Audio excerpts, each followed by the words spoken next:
Tonight I'm going to be talking about the art of giving and living more sustainably. And who am I? I am a plant-based health and animal rights activist. I went vegetarian in 1994, and then I spent a long time as a vegetarian, and then just a few years ago I woke up to, oh wow, we're actually hurting animals when I'm a vegetarian. So I went vegan in 2012. I have a very strong passion for giving, and I became a full-time philanthropist 2 years ago. And that's primarily what I'm sharing is what I've learned over the last 2 years as being a philanthropist. So, 2 years ago, I was led to no longer be a part of the traditional system, and I started volunteering about 50 to 60 to 70 hours each week. My former life, I worked for a more traditional corporation, which gave me a wide set of valuable skills. And once I began my new life, which is I'm currently in, I decided I would never work for another evil corporation. This has created more happiness and sense of accomplishment than anything I've done before in my life. That being said, as you can imagine, choosing to become a full-time philanthropist is not really easy by any stretch of the imagination, and it's been challenging. Now, over 2 years into it, I still cannot imagine not doing what I'm doing today. So, what is sustainability to me? I found sustainability is finding a true balance within your environment. That is both your work environment and also your personal life. An organization cannot thrive with unhealthy employees.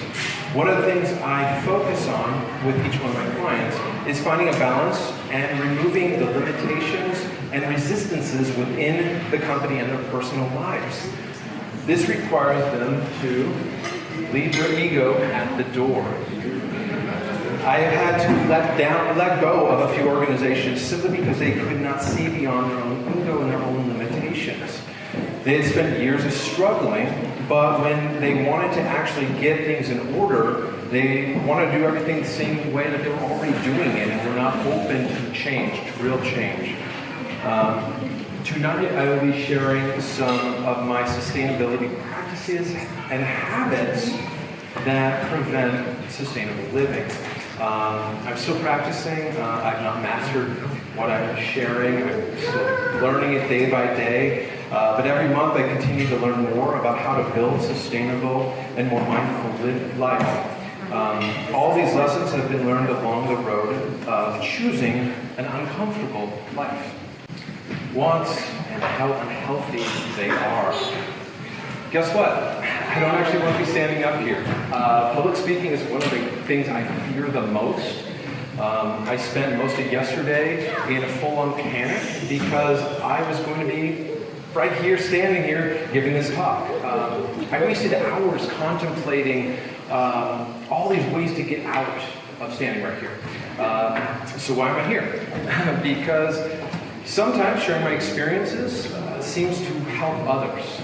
Last year during my talk, I shared my practice of intermittent fasting, and that 5-minute section of my talk helped one of our potluck regulars lose over 70 pounds in 2017.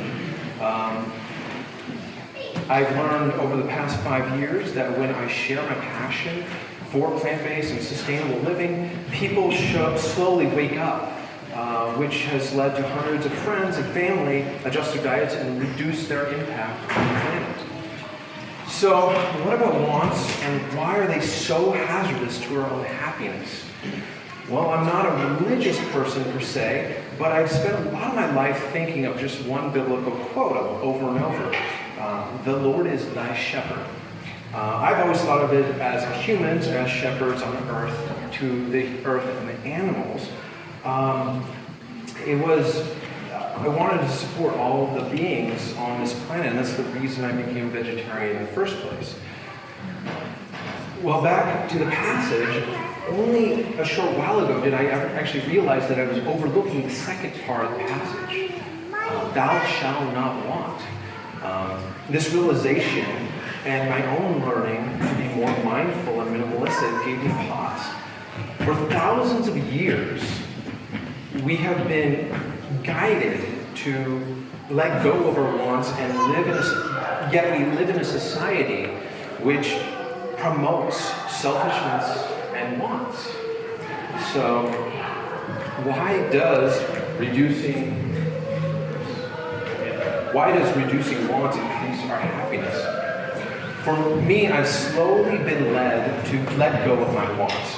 I spent 5 years building up a multi-million-dollar corporation in Spokane Valley. Over that time, I kept receiving more and more money for my work. And all while noticing my happiness just kept on dropping and dropping little by little.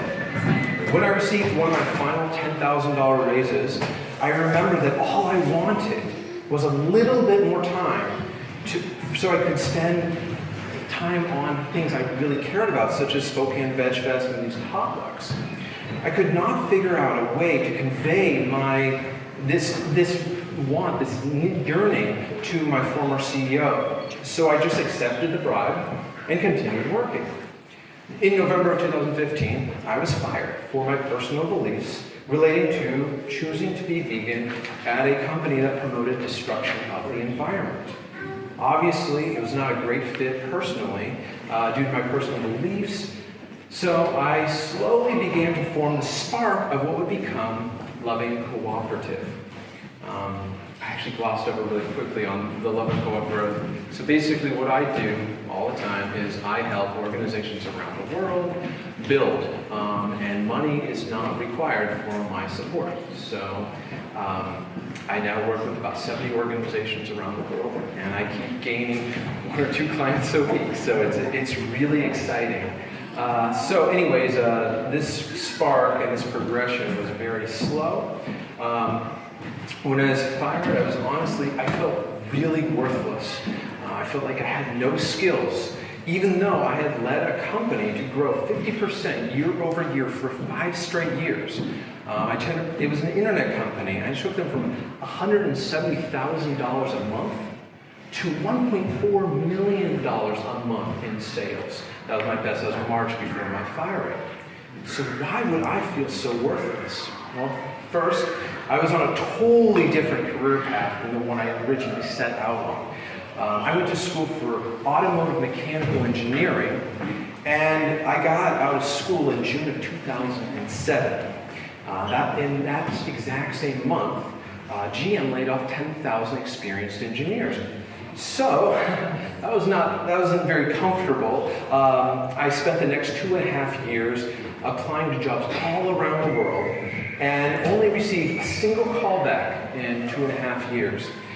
This callback was from my very, very favorite corporation that I wanted to work for, either Tesla or Toyota, and it was Tesla. Well, I was against 2 other candidates, and the first step was in meeting my dreams was passing their engineering exam. I had not taken a traditional engineering course in over 3 years, and I completely bombed it.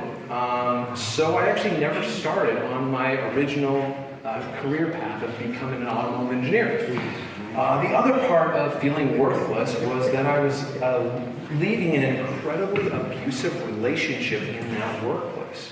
I was regularly the butt of very gross jokes relating to my dietary habits.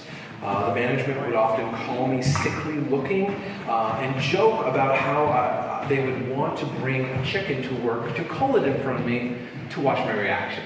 You know, very nice people. So over the first 6 months of my new life, I began to find my footing and started to realize that I actually had some pretty profound skills, which I was actually finally able to put to good use.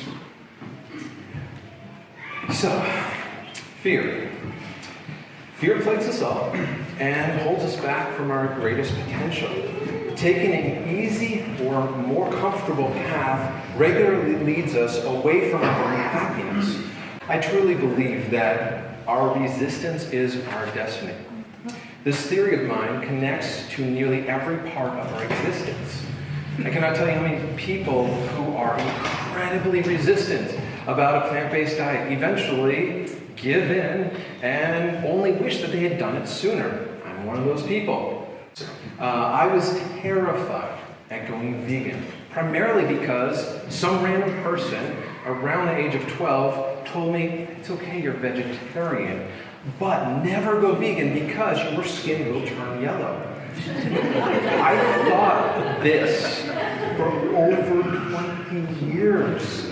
And it took me months of being wholly plant-based before I finally dismissed this ridiculous myth. So this is Joshua Lajani. He was one of our speakers for this last Veg Fest. He shared a story with me while we were driving in town. And he told me, so when he was younger, hanging out with his friends at his hunting camps, he used to be a very avid hunter and fisher. I mean, that was all he did in his pastime. Like, he loved it. So when they were in these hunting camps, they had this word that they considered the most vulgar of all words. Want to guess what it was? Vegan. They would taunt each other using this word as the worst thing they could call each other. The irony is that almost every single one of them in his friend group are now plant-based eaters, and his family combined has lost over 1,000 pounds. So he's a badass. These are a few effects of fear. Holding us back is primarily what I'm discussing here, but fear is not good. And then, as a couple slides before, it's not real. It's just this mythical thing in our brains. So, something that I do, mostly subconsciously, but sometimes when I actually write them down, is I create my resistance lists. And so, for me, here are a few things that are on my resistance list. Heights, public speaking, being disconnected from others, being disliked, and financial instability. We got extra people. So how I've released some of my fears is primarily just working through it. You can also use therapy, meditation, all kinds of other things, but all that matters is that you do it. So last year I did indoor skydiving, and this year I did paragliding. I was so scared. I didn't show it to anybody, but I was so scared about paragliding. It was the sweetest thing ever. If you haven't done it, do it, because it's not scary at all. Like, the indoor skydiving, that's a little scary. The actual paragliding, it's like you're just cruising in the air. You don't feel, unless you have a bad driver. I didn't have a bad driver, but it was so smooth, and I look forward to doing it again. Yet I had been kind of fearful of this for years. So, all right. Unconditional giving and expectations. So, unconditionally giving took me a long time to really grasp. We are all taught that unconditional loving is the greatest form of love. But to actually practice it is a whole other thing. I never planned on using this tool in my daily work, but was just guided into practicing as a form of survival as in my philanthropic works.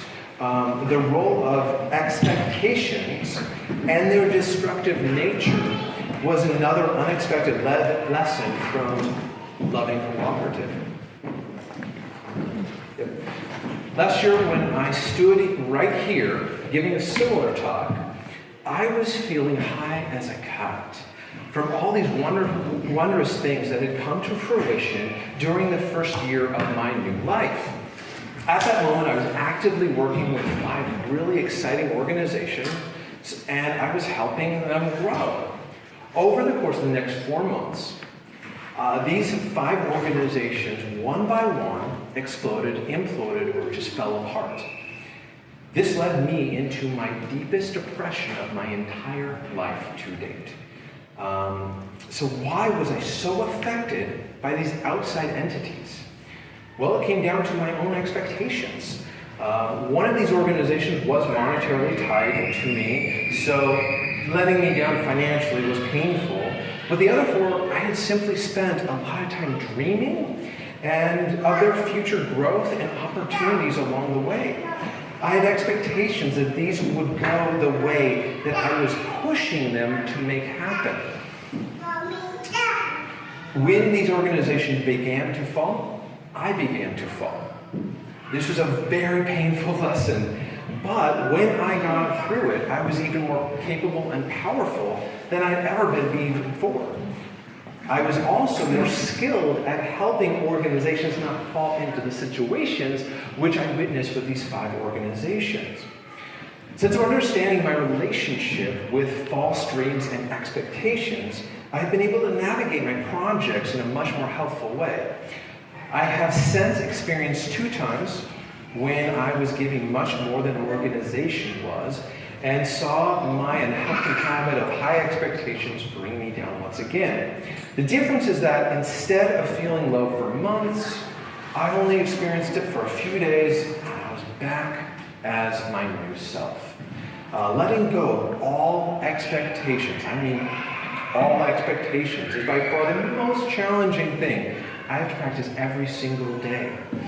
As I mentioned above, we have to be sure to always never give more than the people we are helping. And this covers all walks of life, everything that we do.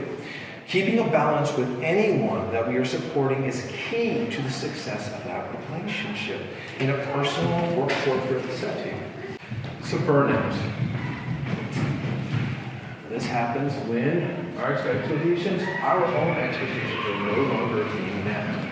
Because I work with I work in the nonprofit sector a lot, I hear this word burnout a lot. Often people have told me to be careful not to burn out with what I do. The reality is that I have burned out dozens of times, but instead of giving up, I just push through the burnout period. I believe that time after the burnout is the most powerful place to grow and excel. So what is burnout? It is simply when we hit a point which our expectations are no longer being met. But how does that work with philanthropic activities? Well, even when most of us choose to give to an organization, we often have desires or wants or expectations from the activity, and burnout simply occurs when those expectations are no longer being met. So people often quit supporting, volunteering, it goes on and on. Burnout works the same as in a traditional work environment, only they feel that they deserve more money or credit for their work than these wants and expectations cause the suffering and we feel in our lives. Often the job or organization has not changed at all. It is just our perception of the situation that has changed. Sometimes the excitement of a new job is worn off, or we feel a rut from doing the same task the millionth time. Burnout in romance. So these rules hold true for relationships, including romantic relationships. It honestly is the same thing. Expectations are the cause of most romantic failures. One partner feels that they are pulling more weight and no longer is being fed by the relationship. Often both partners have not really changed, but slowly the expectations have piled up, creating an unhealthy love environment. Expectations are possibly the most destructive quality we as humans have. The more we can let go of expectations, the better we will be at loving and giving to others. Anxiety. Spending years providing support for individuals and companies without any pay definitely has led me through some hard times with anxiety. A few years ago, I feel I finally learned what anxiety truly is. And it is when we are no longer we no longer meet our own potential. We know that we have things we should or could do, yet we get stuck and choose to be apathetic to the situation or our life in general. To me, this is the true cause of most anxiety. We are living in a culture of millions of people who choose to do the bare minimum to get by instead of standing up and doing everything we can to make the world better. If we take a minute and think about it, it does seem to make sense. At least it does to me. This is why most drugs do not really cure issues relating to anxiety, because the problem is that we are not doing enough with our time, and slowing down our brain to cope with anxiety is not solving any issues. One solution is to learn to be more selfless and give more. For me, this has been the solution every time. I do know how debilitating anxiety can become and how hard it is to resolve. But giving more, combined with vigorous exercise, and we'll talk about that a little later, does seem to resolve it for me every single time. Now, getting to do that, it's a tall hill to climb every time, but it is a solution every time.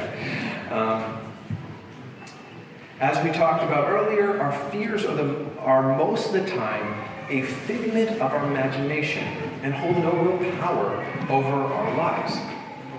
We are taught that we must make things happen to be successful in life.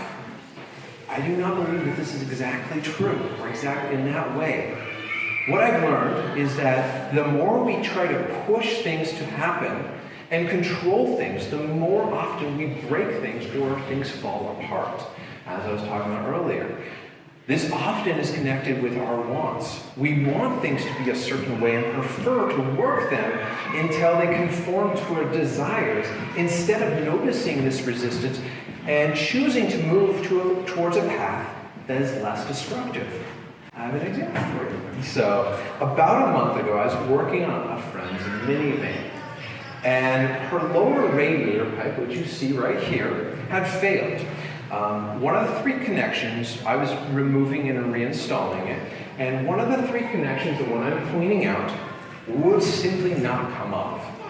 I spent the better part of an hour sitting underneath this minivan, literally almost making love to minivan. I kid you not, I was using every part of my body, and it would not go. And I've been working out a little bit more the last 8 months, so I thought I could just do this. I was twisting, working the hose, and my girlfriend kept mentioning over and over that maybe I should just unbolt the connection right here and see if it would be easier. And my intuition was telling me the same thing. My girlfriend has good intuition, as do I. But my ego kept on telling me, no, just a little bit more force and I would get it. I was wrong. My ego finally gave up, threw in the towel. I unbolted that, and with the gentlest, most gentle curve, just rotate, it came off. This story is such a common tale for my life. I cannot tell you how many times I fought with something so hard just to find, in the long run, I could have twisted instead of pushed. Intuition over wants and ego. There are two theories which sort of clash if one does not understand intuition. If it feels too challenging, you're doing it wrong, and your resistance is your destiny. As my story about the radiator hose depicts, I was not listening to my intuition, which caused me physical suffering and embarrassment because I had two ladies watching me be a fool. Finding a balance between these two somewhat opposite theories is a way to find a much more sustainable and fulfilling life, although it's not easy. This is another thing that I personally continue to hone and try to figure out, because they seem like they don't make sense, and the only thing in the middle is the intuition. If you don't have intuition, then they don't make sense. Choosing a path which is more challenging, but your intuition knows is right, is difficult. A few months after I began my new life, I was offered an incredibly lucrative job in Coeur d'Alene, Idaho, for more than $10,000 over what I was previously getting paid, plus guaranteed bonuses and raises. I spent the weekend deliberating and dreaming of all the delicious wants I could fulfill, such as buying a new Tesla with this imaginary income. I then began to dig deeper on this company that was offering me such riches, and realized that this company was probably more evil than my former. Their main source of income was scamming people out of tens of thousands of dollars for training seminars on how to flip houses and other such schemes, which they held all around the United States. I could see my wants just vanish into thin air because I could simply not morally corrupt myself any further. This choice led me deeper into an uncomfortable place by not choosing financial stability, but I know it wasn't the right decision. Over the first 6 months of my new life, I had chosen the less comfortable path because my intuition knew that I was supposed to help a lot of organizations instead of just one. Our ego truly is our only enemy. Our egos are the ones that cause us to desire and want, to push for more, to push instead of work with the flow of the universe. Learning to be more mindful in our environments and working with them instead of fighting them helps us create a more sustainable life. So what does living mindfully mean? This is one of the subjects that I'm learning and practicing more and more. One of the first steps is letting go of anything that you do not have the ability to change. A lot of you probably know this passage. I've never really been in AA, but I've been connected with people who have gone through AA, so this passage has been drilled in my head. I accept the things I cannot change, the courage to change the things I can, and the intuition to know the difference. Intuition is our most powerful tool, and honing this skill to see the difference between ego and intuition and leading one's life by intuition instead of ego is the way to truly create your dreams. I truly believe that there are no accidents in life. This is a hard concept to understand, and I question often myself but yet I still do believe it is true. The reason I do not believe in accidents is because I've spent so much time going over most of the events in my life and seeing how even the most painful experiences actually were true gifts. Once I gave them enough time to percolate and I could see the full picture. So, this is my motorcycle.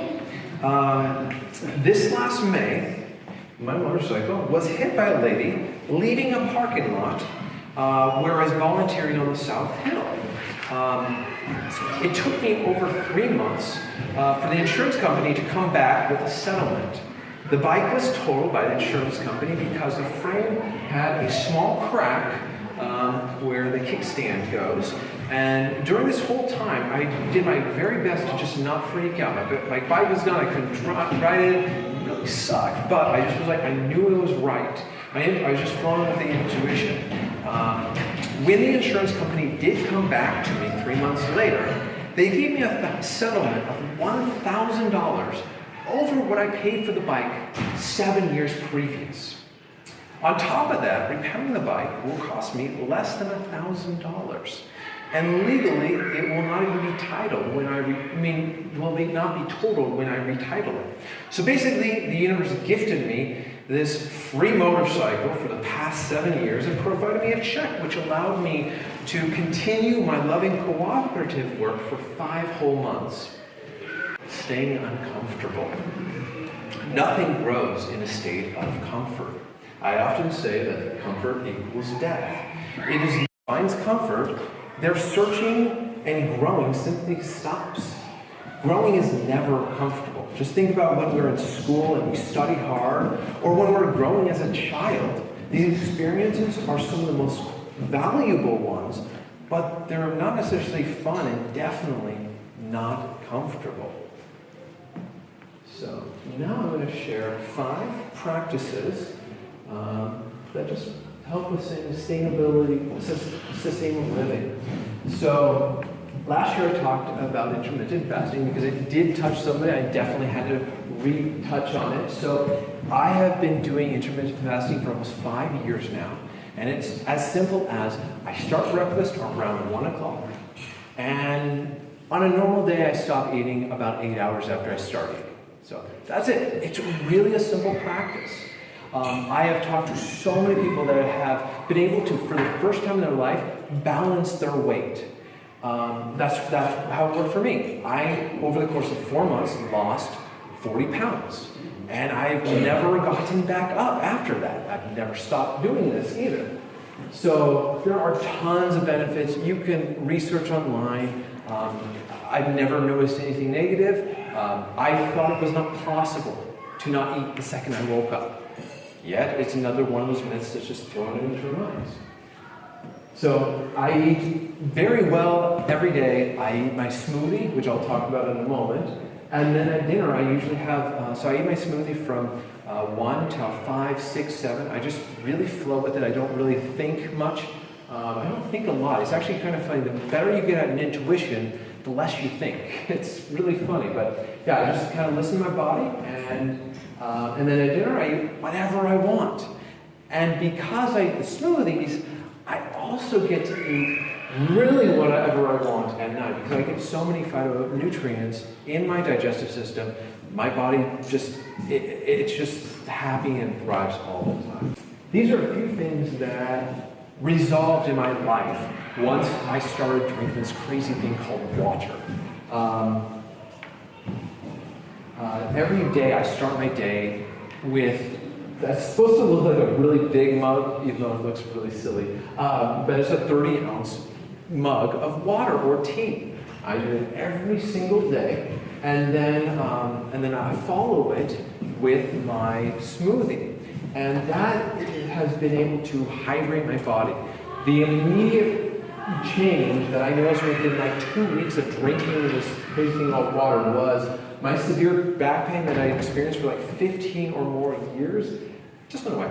I was on an Advil regimen, and I was getting bi-weekly massages. Total waste of money.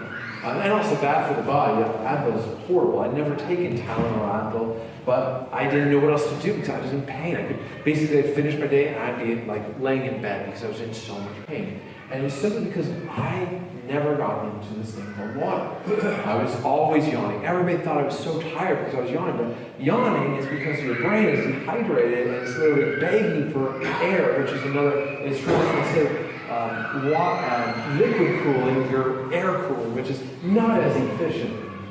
So basically, I think we all know what I'm talking about. We all know, yet a lot of us don't do it. So that's what I'm talking about. Easy ways to get water, just use big mugs. That's how I actually started it. I just would take a quart jar and I would down it right when I got to work. And then I'd grab another one and I'd slowly drink the second one over the rest of the day. That was like 4 or 5 years ago. And now I just do my tea. I like my tea. So I do drink water, but one thing is that I'm never thirsty. If I'm actually thirsty, that's a rarity. And I hear people all the time, oh, I'm thirsty.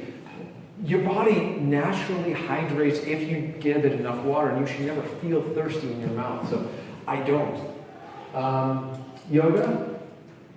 So I don't do like full yoga anymore on a daily basis, but if you don't have time to actually go to a yoga studio, learn this one thing called the sun salutation. It's pretty easy. Anybody can do it. And so going back to the back, I still would from time to time, probably every few months, my back would go out. It's been like 5 months or more since that last happened. It's because twice a week, at least twice a week, I do this simple thing. It takes about me 5 minutes. I just do one very, very long stretch set. Some people will do set after set after set. I just do one long stretch set.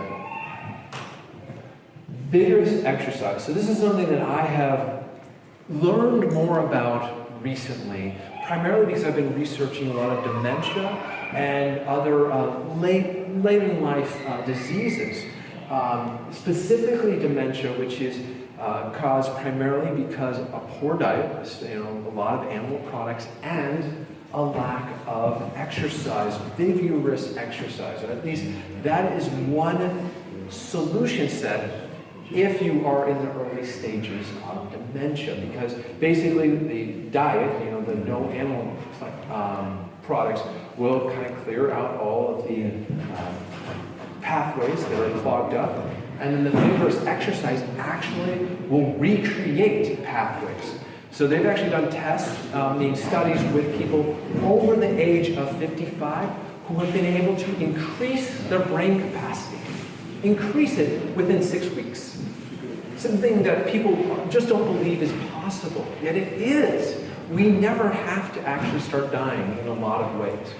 So, and that last is my smoothie.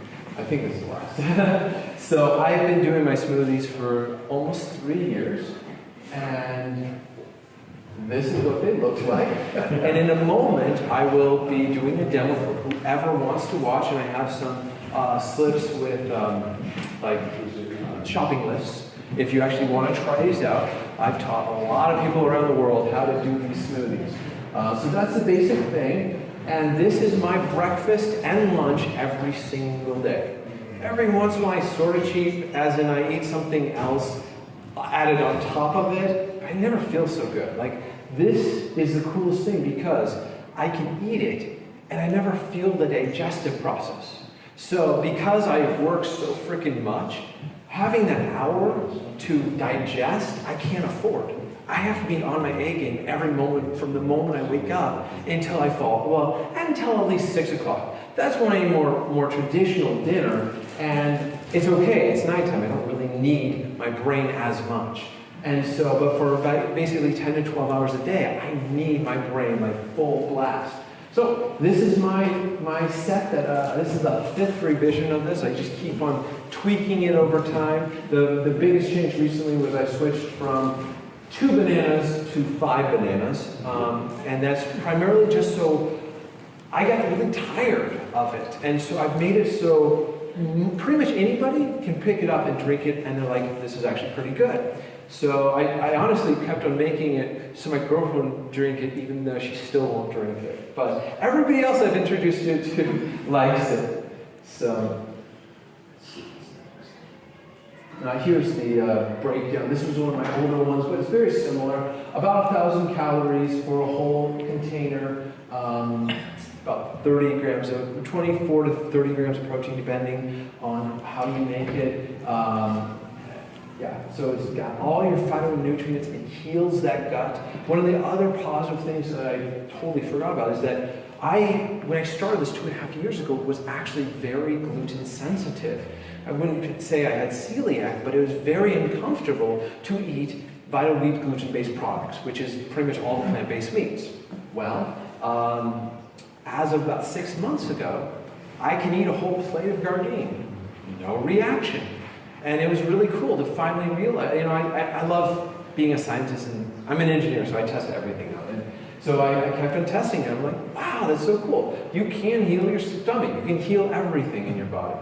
So here are a few resources that I highly recommend. Ego is the Enemy is such an unbelievable book. I recommend everybody read it. It was on my list for like years. Rich recommended me read it like 2 years ago, and I finally read it last November, and it really helped me like better understand the ego in a deeper context, and how to avoid basically using this instead of this. Ritual, so his Finding Ultra got me started on everything that I do. So I always have to say, read his book, because I read his book and then I started listening to his podcast and I've never stopped. And basically his podcast just wakes up all these things that I was taught as a child. I lived in I grew up in a more open-minded and kind of a new age movement. And so I got to experience all kinds of really cool things, but I just kind of forgot them for a while, and they just kind of lay dormant. Well, his podcast just keeps waking all these cool things up.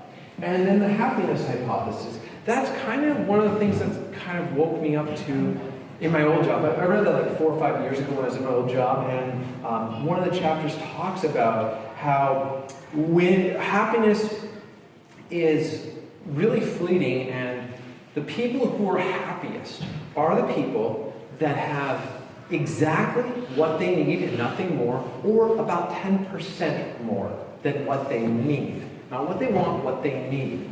And that's kind of stuck in my mind, and I keep on playing with it. And so again, these 3 books kind of helped me become where I am today. So, does anybody have any questions?